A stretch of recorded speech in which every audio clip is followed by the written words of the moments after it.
Okay, this first one's going to be a bit of a short one, I guess. I want to talk about the kind of stories I write and why I write them. Now, I've talked about this with a few people to varying degrees. Some more, some less. And when I talk about it in public, like on Twitter, it's not rare to see me show my disdain for pretty much everything I've ever written. And there is a reason for that. It's because I consider my writing to be lazy. See, I have this thing. The best way to describe it is a really short attention span. Over the past few years, I've discovered that I lose interest in my stories fairly quickly while in the middle of writing them. Which means that whenever I would start a longer project, say a novel, it would always end up falling apart around a third or so in. Either a new, better idea would come into my head, or I would just decide that everything done up to that point was a complete mess. Or I would just stop caring. Either way, it would fall apart.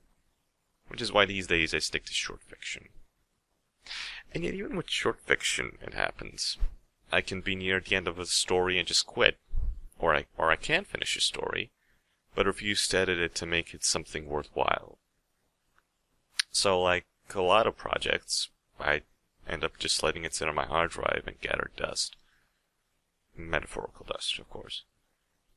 All of this has caused me to have the mentality of I need to finish this as soon as possible and get someone to read it as soon as possible.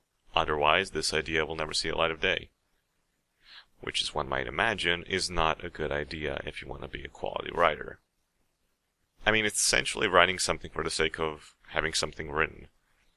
And that often makes me feel as if there's no true heart behind the things I write. That there's no love put into it. And I'm honestly not sure how to combat this. Another issue comes with the content and the themes I choose for my stories.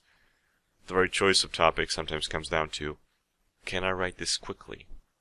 And generally, these are strange and bizarre topics that I know I personally won't enjoy reading. And yet, I do it. I write it. And I put it out there.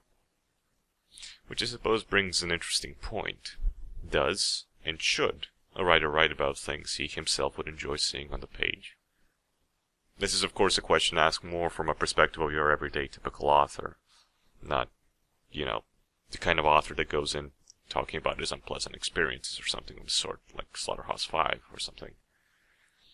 When you think about it, the answer should automatically be yes. I mean, why would you write about the things you wouldn't want to see written? But the fact is, the answer is not yes, not always. I know it, because it's a big no for me. Would you say you write things you want to see? Look, I direct the question to any aspiring author who might be listening to this. Do you enjoy reading your works? Can you? Because I personally can't.